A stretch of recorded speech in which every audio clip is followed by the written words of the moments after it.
En 1299, un ejército mongol avanzó hacia el norte de la India, esperando otra campaña fácil. Nunca los detuvieron. Ninguna muralla había sido lo suficientemente alta. Ningún ejército fue lo suficientemente disciplinado. La historia nos dice que solo hay un final para una historia como esta.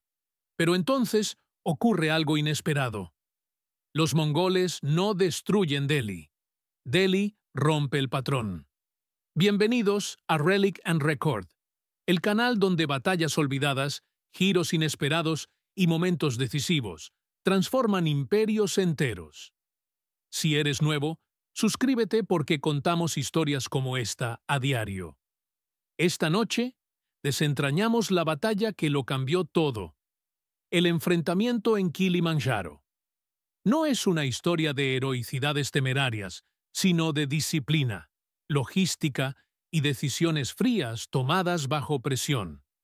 Decisiones que reescribieron la historia silenciosamente. Porque esto no se trata solo de cómo Delhi sobrevivió a los mongoles. Se trata de por qué los mongoles nunca conquistaron la India. Durante más de un siglo, la amenaza mongola al subcontinente indio no fue un rumor lejano. Era una realidad constante y demoledora. Desde 1221 hasta 1327, oleadas de ejércitos mongoles avanzaron repetidamente a través de la frontera noroeste, convirtiendo la defensa fronteriza en la responsabilidad más urgente de los sultanes de Delhi. Los cronistas contemporáneos fueron muy claros al respecto. Si un gobernante no podía controlar el noroeste, no podía pretender gobernar en absoluto. Tras la fractura del gran imperio mongol, el peligro no desapareció, simplemente se concentró. El Kanato de Chagatai, con sede en Asia Central, emergió como la principal fuente de presión sobre la India. Bajo el mando de Dua Khan, las fuerzas mongolas lanzaron frecuentes incursiones en Punjab. La mayoría de estos primeros ataques, especialmente los anteriores a 1299, fueron esencialmente incursiones a gran escala. La caballería rápida cruzaba la frontera, saqueaba ciudades y campos, y se retiraba antes de que se pudiera organizar una respuesta decisiva. Molesto, costoso, pero no existencial. Eso cambió drásticamente a finales del siglo XIII. En 1299, Dua Khan envió a su hijo Kutluk Khwaja al frente de lo que claramente era una expedición diferente.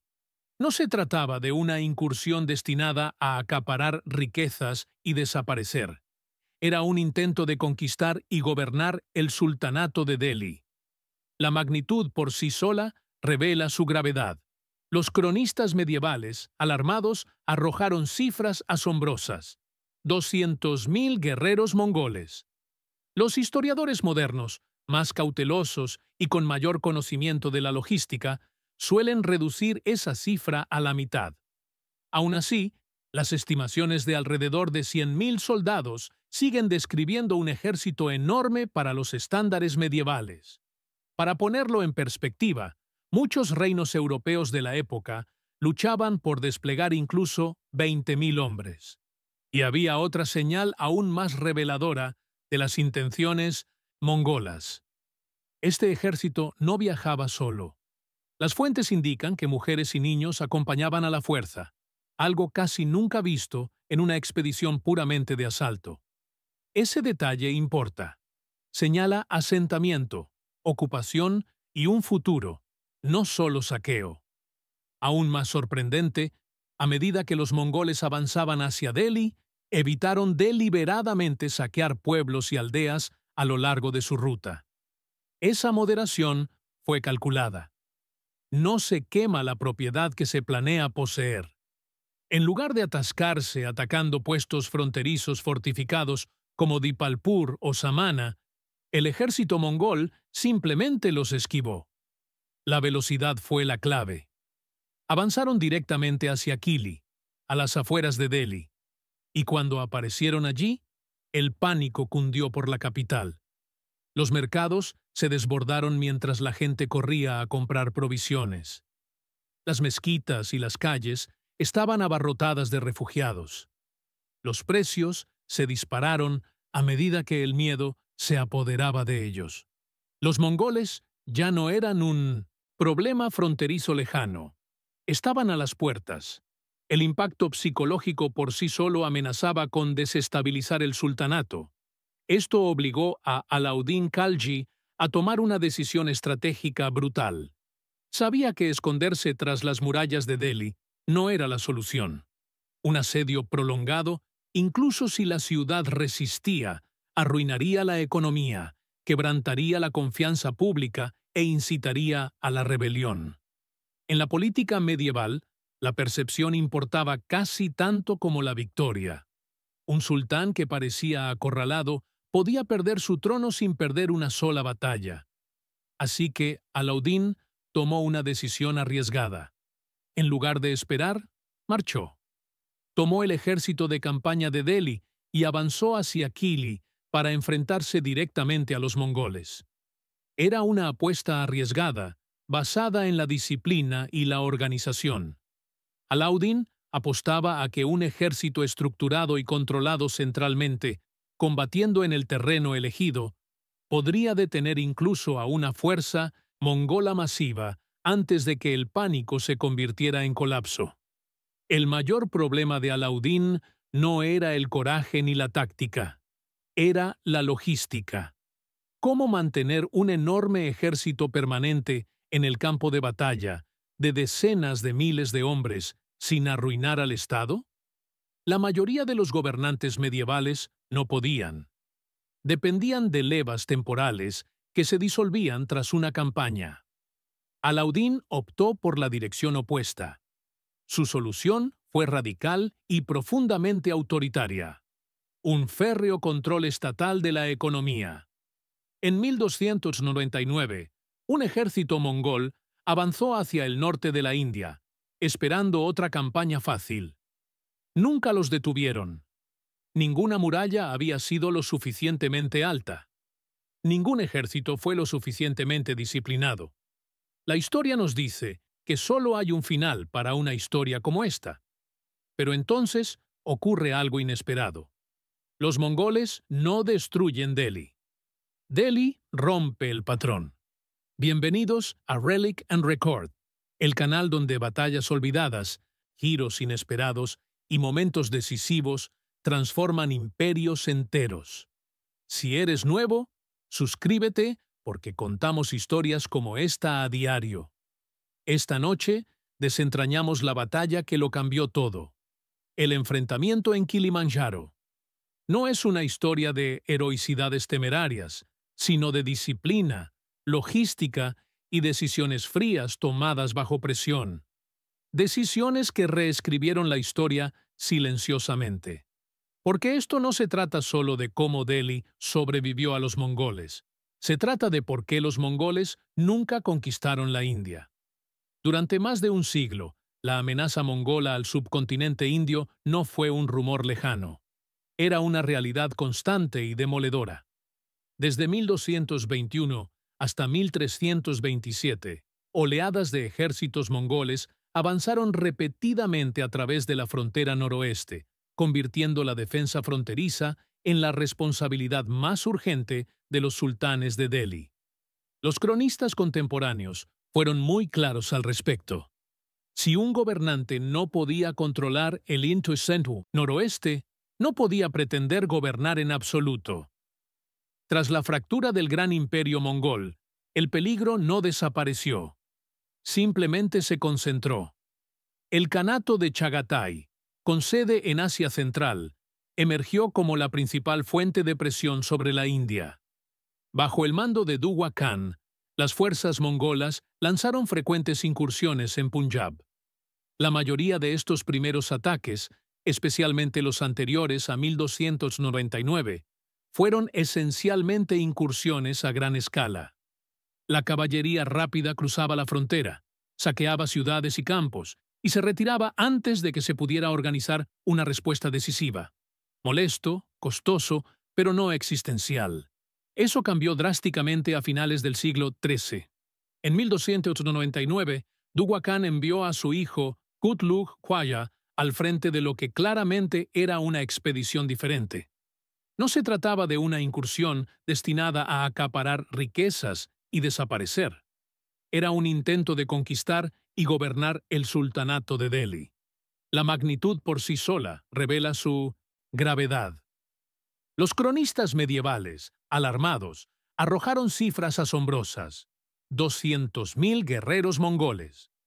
Los historiadores modernos, más cautelosos y con mayor conocimiento de la logística, suelen reducir esa cifra a la mitad. Aún así, las estimaciones de alrededor de 100.000 soldados siguen describiendo un ejército enorme para los estándares medievales. Para ponerlo en perspectiva, muchos reinos europeos de la época luchaban por desplegar incluso 20.000 hombres. Y había otra señal aún más reveladora de las intenciones mongolas. Este ejército no viajaba solo. Las fuentes indican que mujeres y niños acompañaban a la fuerza, algo casi nunca visto en una expedición puramente de asalto. Ese detalle importa. Señala asentamiento, ocupación y un futuro, no solo saqueo. Aún más sorprendente, a medida que los mongoles avanzaban hacia Delhi, evitaron deliberadamente saquear pueblos y aldeas a lo largo de su ruta. Esa moderación fue calculada. No se quema la propiedad que se planea poseer. En lugar de atascarse atacando puestos fronterizos fortificados como Dipalpur o Samana, el ejército mongol simplemente los esquivó. La velocidad fue la clave.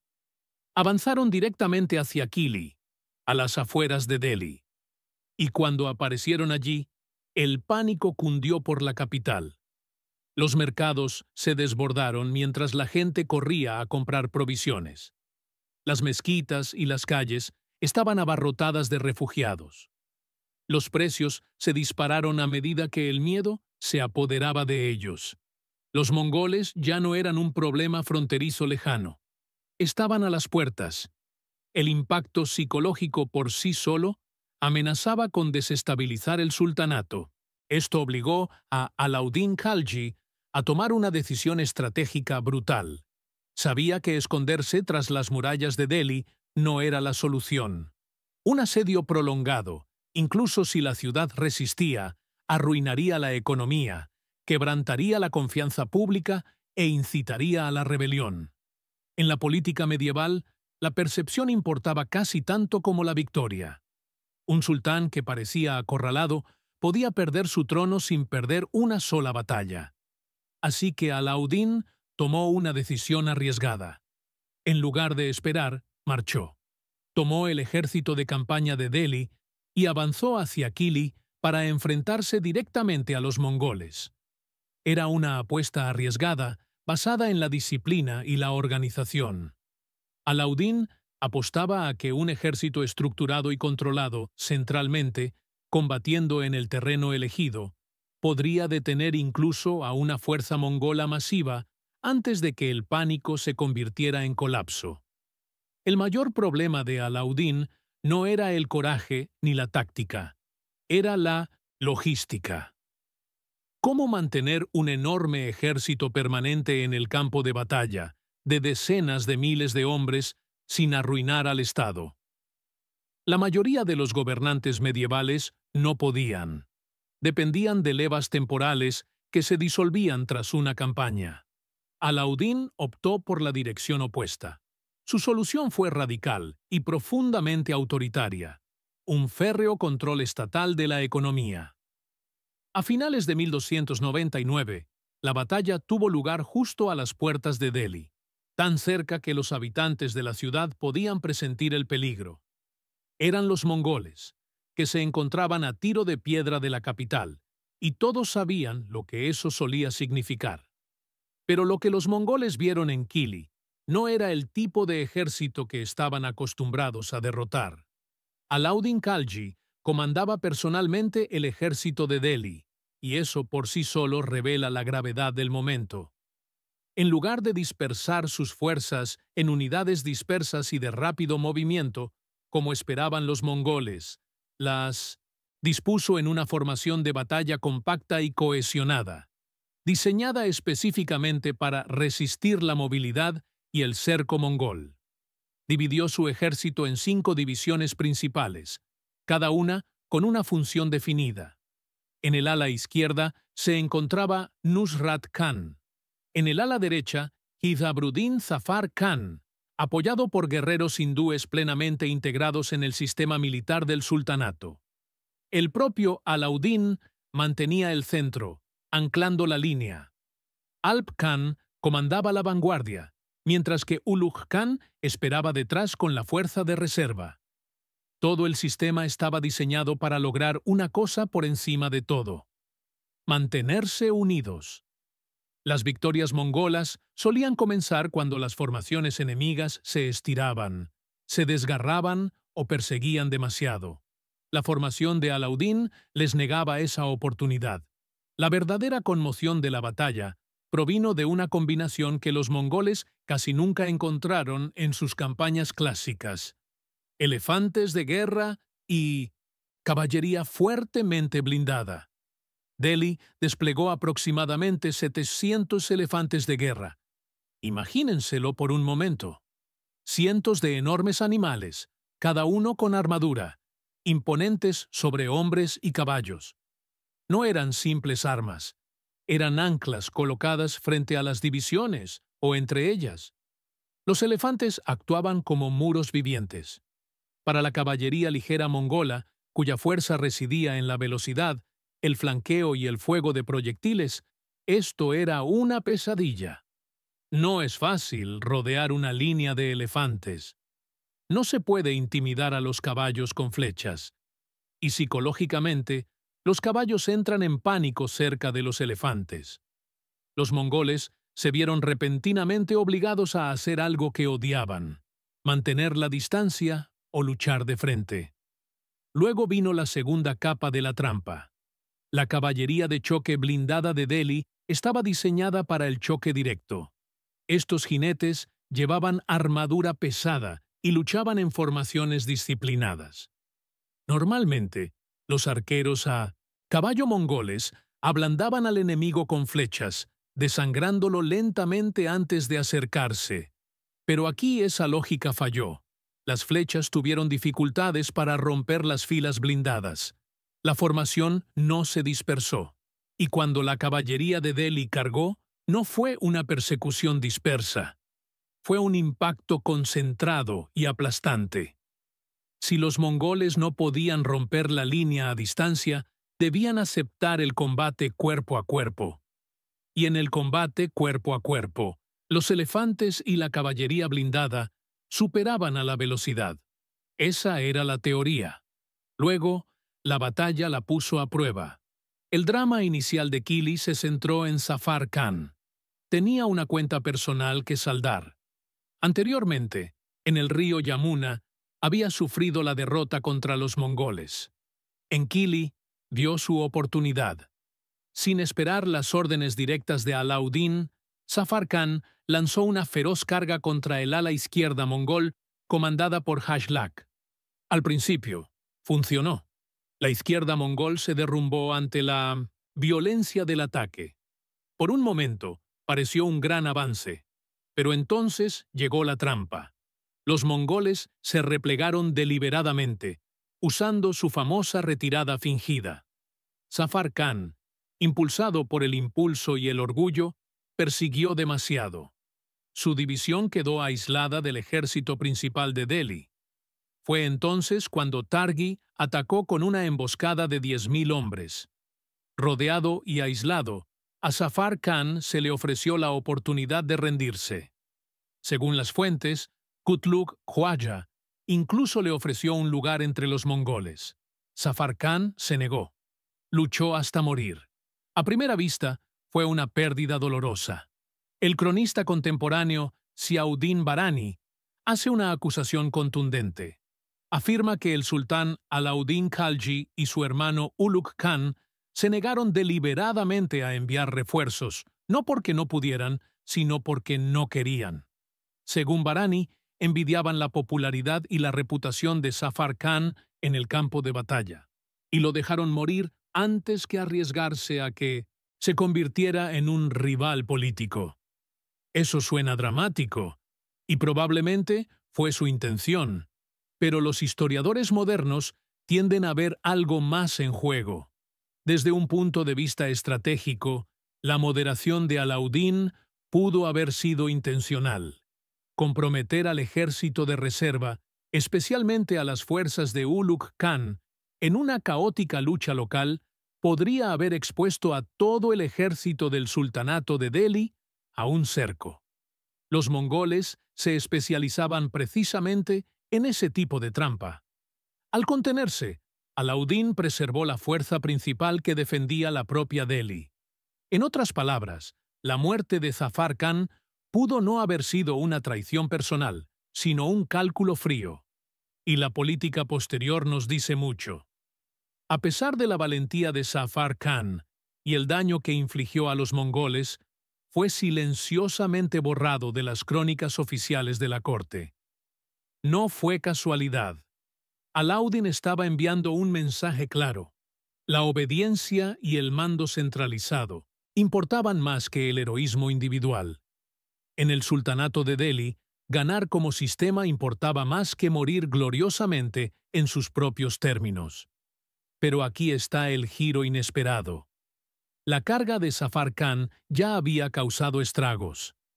Los mongoles habían sufrido numerosas bajas y, lo que es más importante, se vieron obligados a desplegar reservas mucho antes de lo previsto.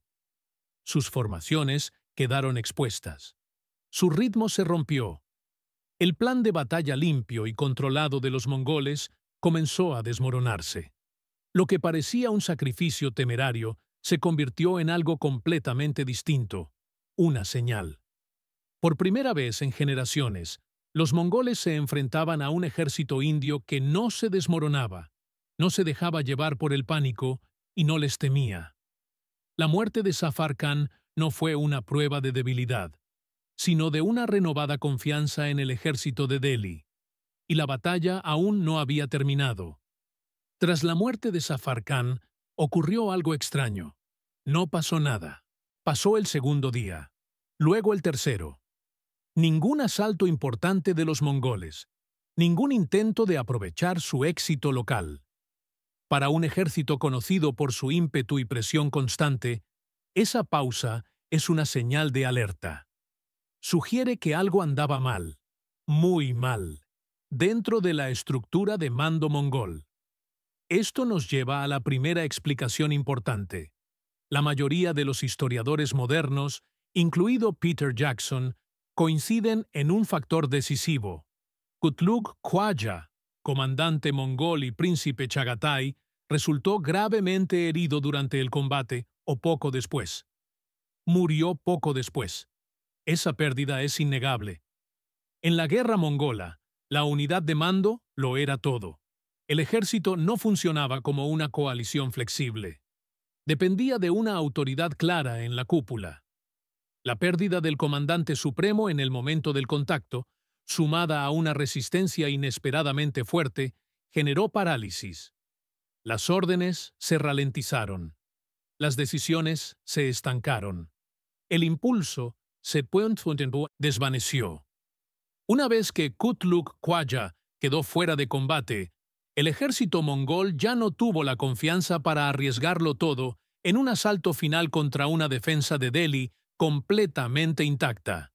Y esa vacilación fue fatal para su campaña. La pérdida de liderazgo por sí sola no lo explica todo. Lo que realmente obligó a los mongoles a retirarse fue una acumulación de presiones que se abatieron simultáneamente. Primero, la pérdida de liderazgo. La ausencia de Kutlug Khwaja significaba una dirección incierta. Segundo, el impacto táctico. Los mongoles se enfrentaron a algo que no habían previsto del todo. Una caballería blindada y disciplinada, y elefantes de guerra respaldados por una formación defensiva estable. Delhi no persiguió. No se extralimitó. Absorbió el golpe y resistió. En tercer lugar, y esto es crucial, la logística. Incluso los ejércitos mongoles tenían límites. Vivían de la movilidad, la velocidad y el movimiento constante. Permanecer fuera de Delhi durante días sin suministros garantizados los llevó al límite de sus posibilidades. Los caballos necesitaban forraje. Los hombres necesitaban comida. Cuanto más esperaban, más peligrosa se volvía su situación. Y aquí está la brillantez discreta de la estrategia de Alauddin. No necesitaba derrotar a los mongoles por completo, solo necesitaba no perder.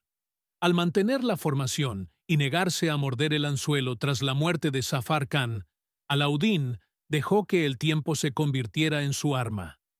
Cada día extra fuera de Delhi debilitaba la posición mongola, no la fortalecía.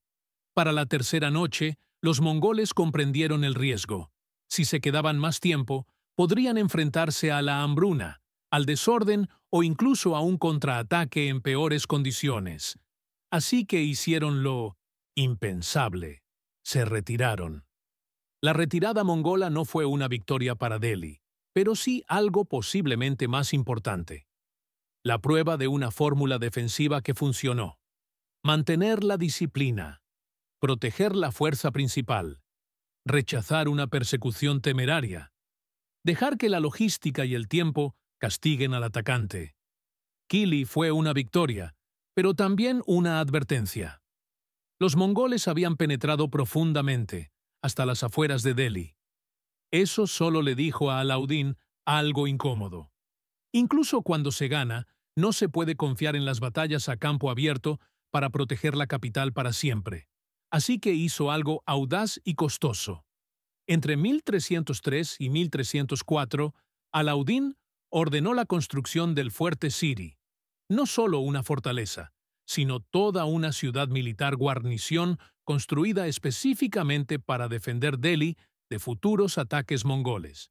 Imagínatelo como una base permanente de avanzada. Murallas, tropas, depósitos de suministros e infraestructura de mando, todo diseñado con un solo propósito: detener a los mongoles en seco. Y luego está la leyenda.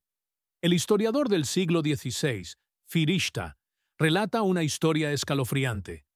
El nombre Siri proviene de Sir, que significa cabeza, porque supuestamente las cabezas cercenadas de unos 8.000 mongoles asesinados fueron enterradas bajo los cimientos y muros del fuerte. ¿Es literalmente cierto? Quizás sí, quizás no. Pero eso es casi irrelevante. Lo que importa es lo que indica la historia. La postura de Delhi había cambiado. Esto ya no era una defensa pasiva, era deliberada, despiadada y psicológica. El mensaje era claro. Cruzar al territorio del sultanato no solo te haría ser derrotado, te borraría del mapa, y tu derrota quedaría expuesta. Kili no acabó con la presión mongola de la noche a la mañana. Las incursiones e invasiones continuaron en 1303, 1305 y 1306. Pero aquí está la diferencia. Después de Kili, Delhi estaba preparada. Las reformas económicas y militares de Alauddin, especialmente sus estrictos controles del mercado, significaron que el sultanato ahora podía mantener un ejército numeroso, estable y bien pagado, sin desmoronarse financieramente. Eso es enorme. La mayoría de los estados medievales no podían permitírselo por mucho tiempo. Delhi sí, y los resultados lo demuestran. El clímax llegó en 1306, cuando una importante fuerza mongola fue interceptada cerca del río Ravi. Bajo el mando de Malik Kafur, el ejército de Delhi infligió una derrota devastadora, matando a aproximadamente 60.000 soldados mongoles. Fue una aniquilación a una escala que los mongoles estaban acostumbrados a infligir a otros, no a recibir ellos mismos. Después de eso, ocurrió algo extraordinario. Los mongoles dejaron de lanzar invasiones a gran escala a la India durante el reinado de Alauddin Khalji. Su aura de invencibilidad, forjada durante décadas desde China hasta Europa del Este, desapareció, al menos en el contexto indio, y Delhi pasó a la ofensiva. Tras la muerte de Mintu Sentant Dugua Khan, Alauddin cambió de estrategia. Gobernadores como Malik Tughlaq de Dipalpur comenzaron a lanzar incursiones regulares en territorios controlados por los mongoles, en lo que hoy es Afganistán. La dinámica de poder había cambiado. Delhi ya no se preparaba para el impacto. Estaba contraatacando. Esta presión constante llevó al sultanato a un estado de guerra casi total. La sociedad se militarizó aún más. La disciplina se endureció. Las represalias se volvieron brutales, incluyendo castigos dirigidos a las familias de los soldados mongoles. No fue agradable, pero sí efectivo. Y al final, por eso Delhi nunca fue conquistada por los mongoles. En el momento en que gran parte de Eurasia ya había caído, Alauddin Khalji convirtió su capital en una fortaleza, su economía en una máquina de guerra y su ejército en un sistema que podía absorber, adaptarse y contraatacar. Y aquí es donde la historia se cierra. Si te resultó útil este análisis, dale a me gusta al video. Realmente ayuda al canal a llegar a más amantes de la historia como tú. Me encantaría saber tu opinión en los comentarios. ¿Qué batalla, imperio o personaje histórico deberíamos analizar a continuación? Leo todos los comentarios y tus sugerencias influyen directamente en los futuros videos de este canal. Si te gusta la historia profunda y basada en la evidencia contada como un relato, suscríbete y activa las notificaciones para no perderte el próximo episodio. Gracias por escuchar y nos vemos en el próximo.